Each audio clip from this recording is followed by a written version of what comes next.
Today we go through a fairly large area of Detroit, and a good portion of this video will be in the 48235 zip code plus a little bit more. Where I start the video is heading south on Greenfield Road at the intersection with 8 Mile and the Lodge Freeway on the border with Southfield. Since this is such a large area, I'm going to mainly stick to the main thoroughfares through this section of the city so the video doesn't end up being 12 hours long. Anyway, this is going to be video number 20 in my Detroit series where I go through the entire city. This isn't the worst area in Detroit, but it isn't all that nice either, as there's a mix of vacant blocks and vibrant neighborhood streets that we'll see throughout this video. Really quick, as if you enjoy this video, make sure to drop a like, comment, and subscribe if you haven't already, as doing all of those things helps these videos destroy the evil monster that is the YouTube algorithm. Also make sure to hit that notification bell and select yes, so that you can be notified every time that I upload a new video. Last but not least, if you can't get enough of me on here, you can always go follow me on my other social media accounts, and those links are below. Hold on, I'm not just quite done talking about myself yet. I have a second channel that I have started recently. It's called Chris Harden's Travel Archives. The link will be down below, and I would appreciate it if you could subscribe. I'm looking to grow the channel quickly. I'm trying to get to 1,000 subscribers fast, so do me a favor and check that out if you haven't already. So yes, Detroit, Michigan, that is where we are for this video, the 48235 zip code to be exact, on the far northwestern side of the city. Just taking a stroll on Greenfield Road like we own the place, because that's how we do.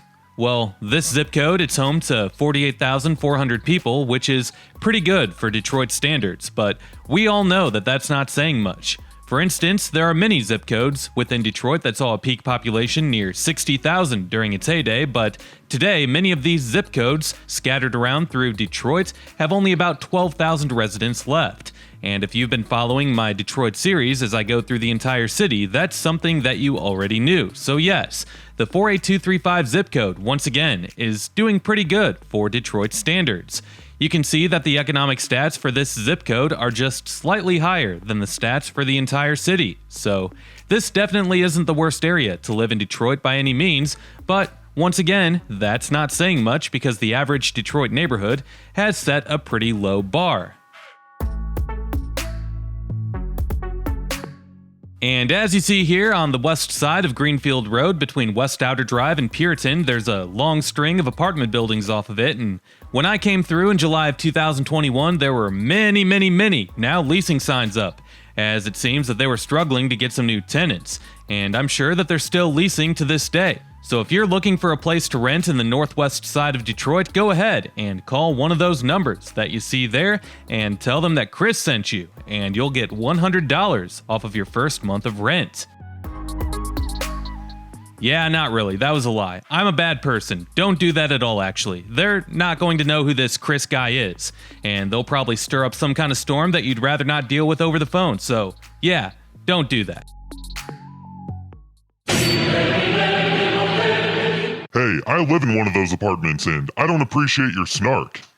What did I say? That they're probably still looking for new tenants a year later? For assuming that all of their spaces are still not occupied to this day? Am I wrong? You live there, am I wrong? No?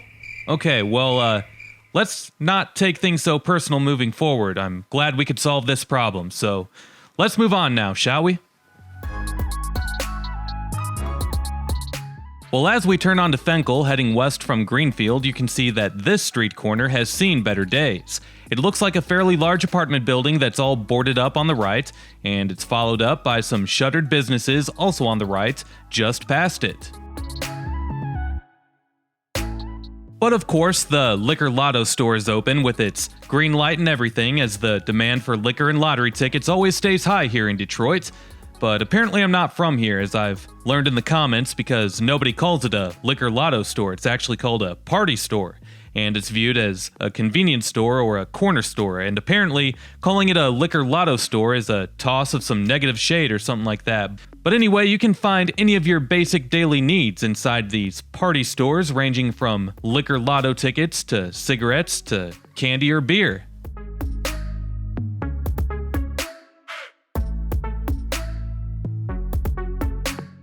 And yes, that was a children's playground right next to another liquor-lotto store, or party store. But anyway, in all honesty, there's not too many good grocery stores deep in Detroit's inner city, and it's quite sad. I mean, imagine if your neighborhood didn't have a Kroger or a Meijer nearby, or a Walmart if you're a rural Midwestern Mountain Dew drinking Hilljack, or a Publix if you're watching from down south. Now, I know that there's a mob waiting to go to the comments section and say, wait, you shouldn't be talking about it if you're not from here. There's a Dollar General that you just passed a moment ago. And to that, I would say that Dollar Generals are not what I would consider to be a quality grocery store, but there are some good ones like the Greenfield Market that I passed on the corner of Greenfield and Puritan not too long ago. That one in particular looks like a pretty solid grocery store, but unfortunately, when you consider the good grocery store to population ratio, they're far and few in between, and the gap is made up by these party stores that you see on seemingly every corner, followed by a Dollar General and a Dollar Tree here and there.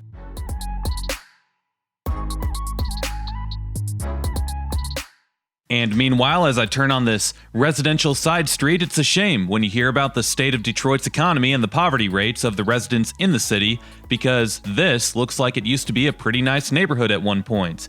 You can see some of the two-story brick homes that are still pretty well intact, and just west of here is the Southfield Freeway.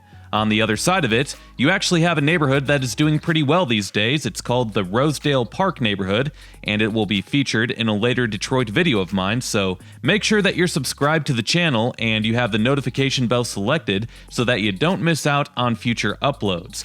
But yes, you can see the type of money that Detroit had back in the day when you see neighborhoods like this. Detroit was one of the first major cities in the country to have so many single-family homes scattered throughout the city. It was one of the first cities to have that kind of practice of city planning rather than row houses like Baltimore or other forms of medium-density residential buildings throughout the main parts of the city. Detroit was one of the first larger spread out cities to feature a large collection of single-family homes.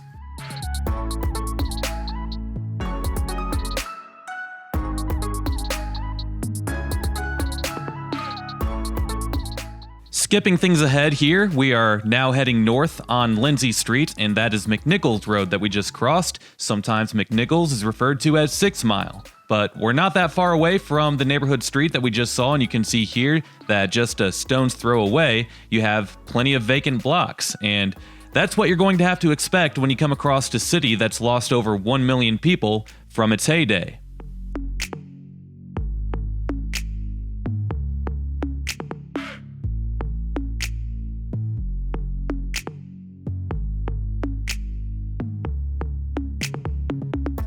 Another thing that you can expect to see in Detroit is many piles of trash throughout the vacated areas, as people would rather just dump off their trash in an area at night when there's nobody around to see them than to hold on to it or pay a fee to throw away some of their larger objects that they're wanting to discard. Maybe it's a couch, maybe it's a chair, or maybe it's just some trash bags. But back to the conversation about Detroit being a food desert, Detroit has been doing better in that regard. There are now 2 Meyers stores in the city. No, actually there's 3, as the third one just opened up in the Rivertown district, just east of downtown, but that one is a smaller Meijer. It's unique, it's different. You actually have 2 larger traditional major department store like Meyers in the city, in which both are not far from where we are. Hold that thought, just take a look at this street right here, just wow.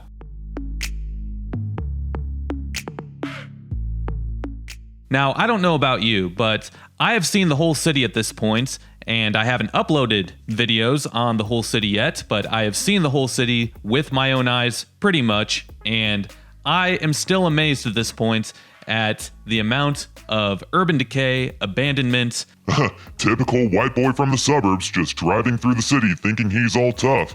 No, it's not that at all, man. I'm not thinking I'm tough at all. I am just fascinated by what has happened here. That's really all it is. I'm fascinated by the sights, and I'm fascinated as to how it all happened.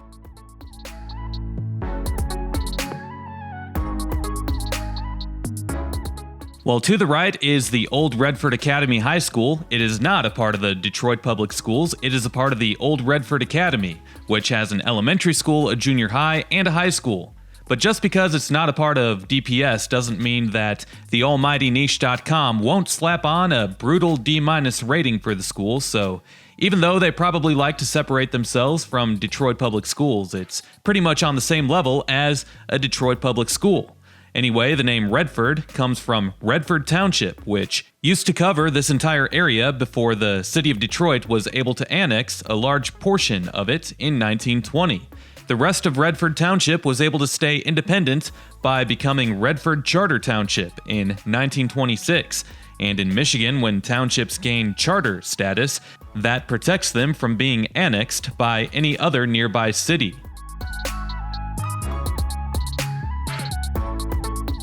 Well, before all this, I was talking about Meyers stores, wasn't I? Well, how's this for a transition, as the old Redford High School, once a part of Detroit Public Schools, sat on the ground that a Meijer department store sits at today, near Grand River and McNichols, just west of here. We can talk about Redford High School and who went there more in a future video. The other Meijer of the two is further northeast of here, off of 8 Mile near Woodward, near the Old State Fairgrounds.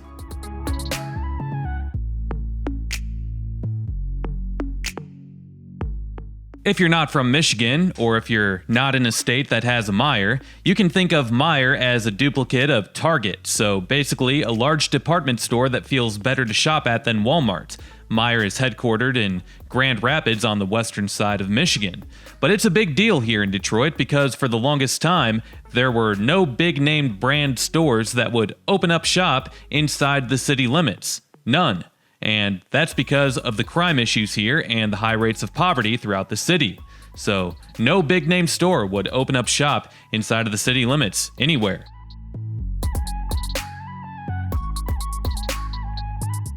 To the right, we just passed by Renaissance High School, home of the Phoenix. Renaissance is one of 4 magnet high schools, a part of the Detroit Public Schools, and niche.com rates it as a B. So that's really good for Detroit, and if you're living in Detroit, try to send your kids to one of the 4 magnet high schools because they're really the best option that you have. Among the most notable alumni includes former NFL corner Ron Bartell, current offensive lineman for the LA Rams Alaric Jackson, and actress Simone Missick.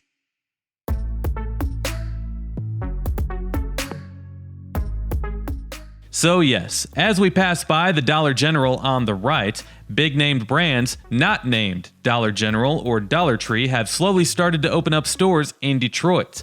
I mean, I don't consider Dollar Tree, Dollar General to be big-named brands, but they're everywhere in this country, so they might as well be. But along with the city now having 3 Meijer locations, Midtown now has a Whole Foods that has been there for a while now, and downtown has several big-named retailers along Woodward, and all of that has been a very good thing for the city, but we are not in Midtown or downtown where we are in the residential area, because when you get away from the glitz and glamour that is Midtown, Corktown, and the up-and-coming Rivertown and downtown, there are huge chunks of the city that are deprived of good quality grocery stores like where we are right now, and that's something that I think we can all hope will continue to improve moving forward, as food is one of the basic needs in life, and if you don't have convenient access to good food from quality grocery stores, then that is not a good thing, obviously.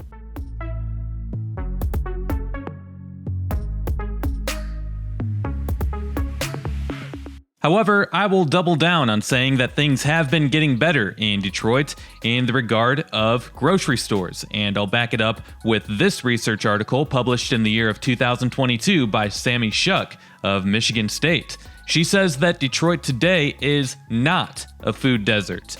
The article continues to say that the term food desert is no longer correct in describing all of Detroit.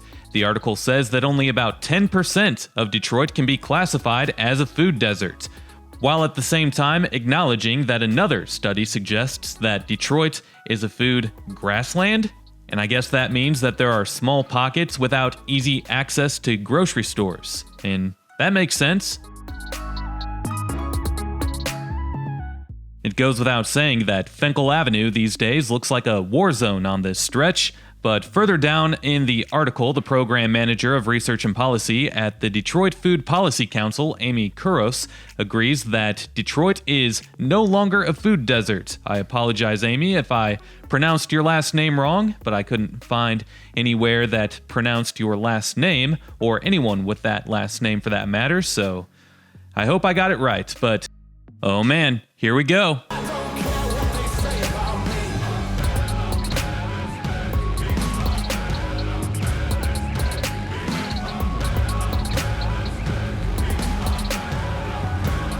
Fly free, young bird. Fly free. By the way, if you ever find yourself driving in Detroit, my advice to you, do not honk at anybody. You never know who might get angry at you honking at them and who might start an altercation. You never know. See it in the news all the time here. You see it in the news all the time everywhere, honestly. So don't do it anywhere. Don't honk at people out of anger. You're just gonna cause a storm, and you could easily avoid it by not reacting, so just don't do it. Anyway, she explains the word food swamp in the article, which is more so what I've been explaining in this video, as she goes on to say how all of the major thoroughfares, especially once you get out of the downtown areas, has fast food and Coney's everywhere. And she goes on to say how a food swamp tends to cluster where people have more economic need. So that kind of goes along with what I was saying, with how there's plenty of party stores and Dollar General stores scattered throughout the city, but Detroit is still lacking in terms of having good quality grocery stores conveniently located throughout the residential areas of the city. And here you can see yet another example of a residential street in Detroit where the neighborhood is made up of two-story brick homes.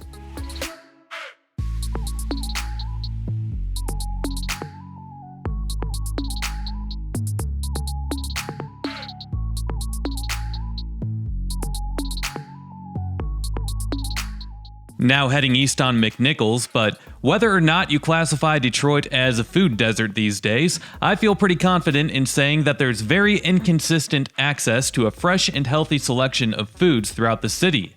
That theory is backed up by Detroit being ranked on the least healthy major U.S. cities list every year. I mean, what negative list does Detroit not find itself on ever? But another issue is that paying for healthier and fresher foods costs more money. And that's a whole different issue, as the city is among the poorest major U.S. cities in the country with a poverty rate of 33%, meaning that 1 out of every 3 Detroit residents lives in poverty. Some history here, as back in the 1970s, Detroit lost over half of its grocery stores. That kind of goes hand in hand with the city losing about 20% of the population during that time frame, as common sense says that as people leave a city, so do the businesses, including grocery stores.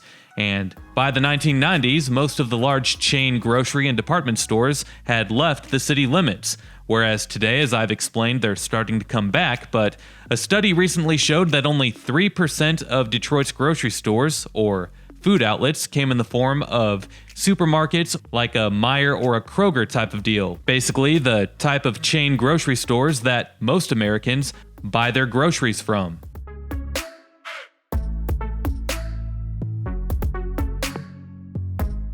So, the fact of the matter is that some experts will say that Detroit is no longer a food desert throughout most of the city, and I can see that argument, but I and many others will still say that there is still a strong lack of access to healthy food options, and that brings me to my next talking point of Detroit being obese.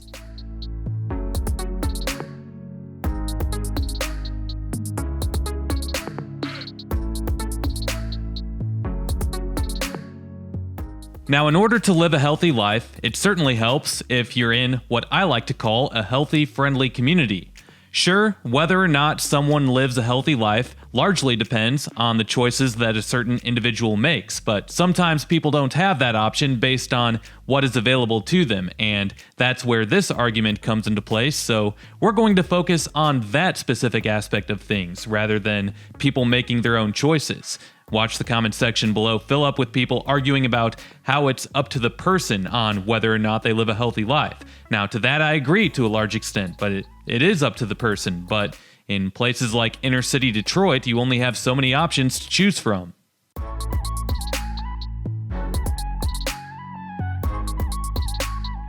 For example, let's put on our sympathetic hats. Let's assume that there's a person who's a good person who obeys the law and does everything right, but unfortunately they just don't have a good job. They don't have good education to get a better job, so they're not going to get a second look from bosses at other companies if they send in a resume and an application. Let's say they're living in poverty and they have a family that they're trying to support. They only have convenient access to a McDonald's, Taco Bell, a Dollar General, and a party store. If you're in that situation, you're pretty much set up to have health failures as you grow older, meaning it's a lot harder for someone in that particular situation that I just described to live a healthy life than it is for someone in the suburbs who are born into a better life situation than the person who I just described. To the right, we're passing by Marygrove College, or what used to be Marygrove College. I actually was the PA announcer for their last home baseball game. Anyway, more on Marygrove College in the next Detroit video. But remember, we have our sympathy hats on for this talking point, as Detroit has an obesity rate in the upper 30 to lower 40 percentile. It depends on what source you get your information from, but most will say that around 40% of Detroit adults are obese, which ranks at the top of the list for obesity among major U.S. cities. Other cities like Philadelphia, Chicago, Houston, and New Orleans finds themselves with Detroit on top of that list.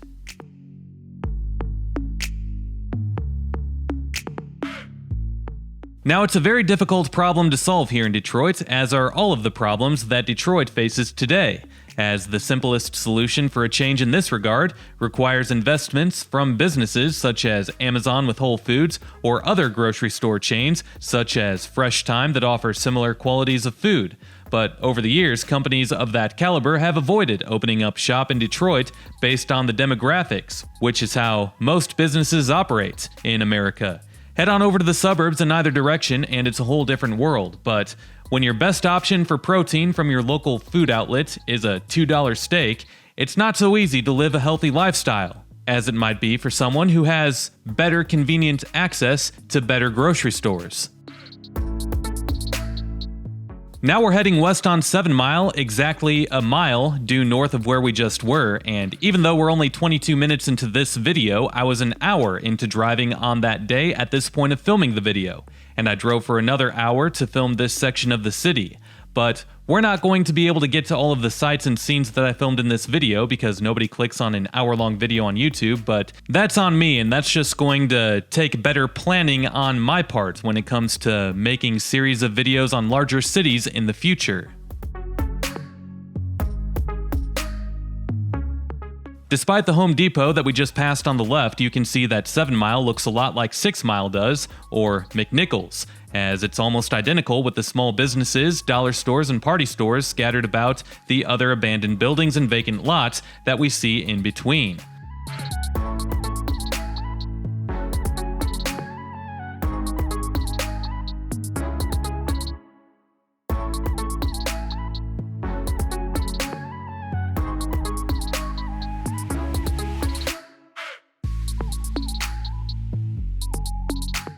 All in all, I agree that it comes down to the individual and the choices that they make in order to live a healthy lifestyle, and I'm not here to preach to you on how to live your life.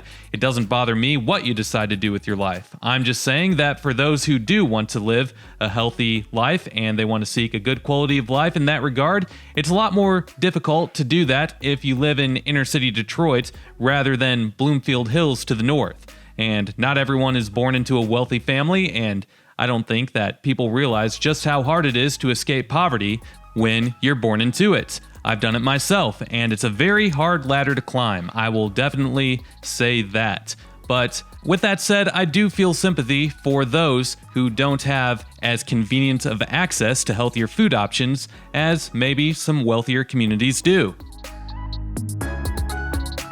And it's the same song and dance here. KFC to the left, McDonald's to the right, followed by a Subway, followed by a Captain J's and a Wendy's.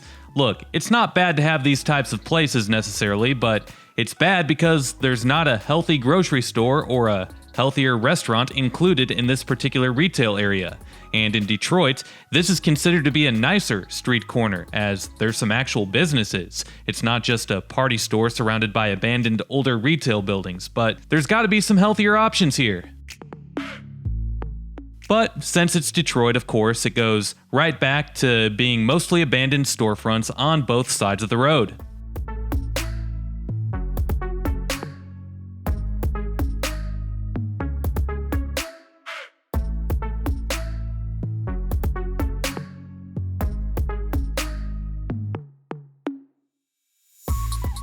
Save on foods, eh?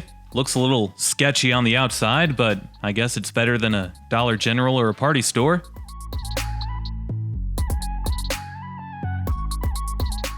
And next we're gonna head south on Schaefer from 8 Mile and see what this thoroughfare looks like today.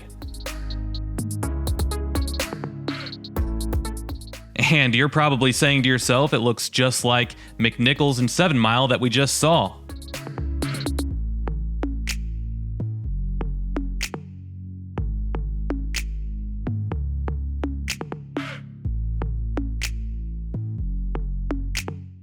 That's all of the Schaefer Highway that we're going to see in this video though, as next we're going to see Wyoming, and we're going to head north on it all the way towards 7 Mile from Fenkell.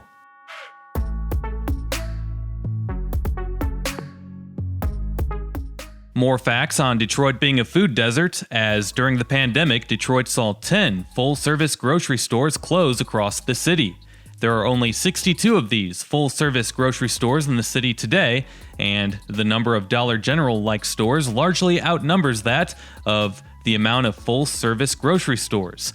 It also might surprise you to learn that 30% of the Motor City's residents don't have a car, which makes sense considering that 33% of the residents live in poverty. So not having more of these grocery stores hurts a large portion of the city's residents, as convenience is key when it comes to accessing full-service grocery stores.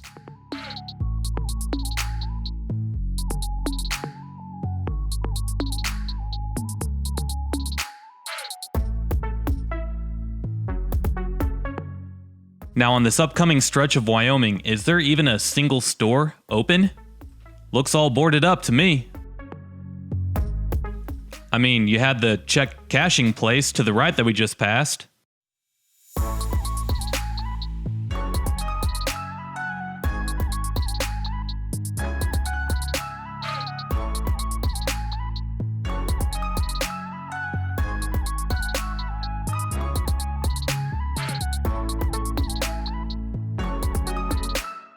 To the left is Samuel C. Mumford High School, mostly just referred to as Mumford High School. The athletic teams go by the Mustangs, and among the most notable alumni is actually quite an impressive list, as it includes film producer Jerry Bruckheimer, sports journalist Jamel Hill, who used to be a prominent figure on ESPN, former NFL wide receiver Derek Mason, and last but not least, the very successful businessman Stephen Ross, who most notably is the owner of the Miami Dolphins.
And now I'm going to head south on Meyers, which is the last thoroughfare that I check out in this video.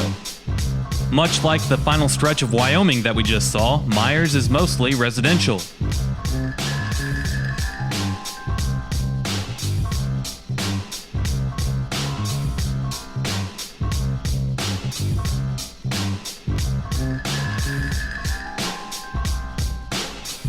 To the left is an old school building that looks like it's transformed into being something else, called the Word in Action Christian Center International.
Now, this building was built in 1950, and it was the original location of the Detroit Bible Institute, later called Detroit Bible College, later called William Tyndale College. The college sold this building to the Lewis College of Business in 1976 before moving to the Detroit suburb of Farmington Hills, in which William Tyndale closed in 2005. Meanwhile, the Lewis College of Business moved out of this building shortly after moving in, and that college also closed in 2013. It looks like this property has been abandoned for quite some time at this point, with maybe the most recent use being office space of some sort.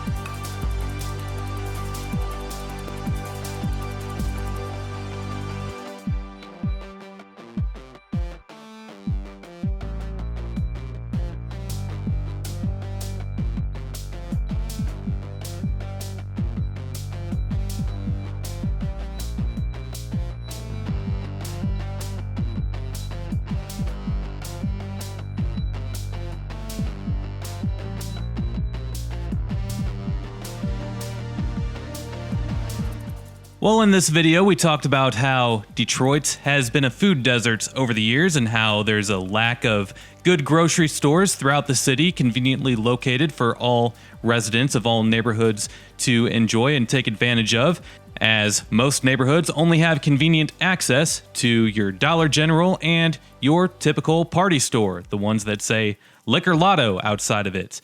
And Detroit has had this problem for a very long time.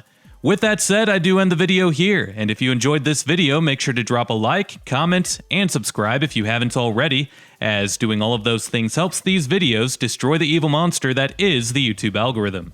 Also, make sure to hit that notification bell and select yes, so that you can be notified every time that I upload a new video. If you enjoyed this video, you might enjoy checking out some of the featured playlists on this channel. Videos with amazing insights on other places like what you saw here can be found in my Michigan playlist, my American Hoods playlist, or in my Detroit playlist. Last but not least, if you can't get enough of me on here, you can always go follow me on my other social media accounts, and those links are below. We'll see you next time. Peace!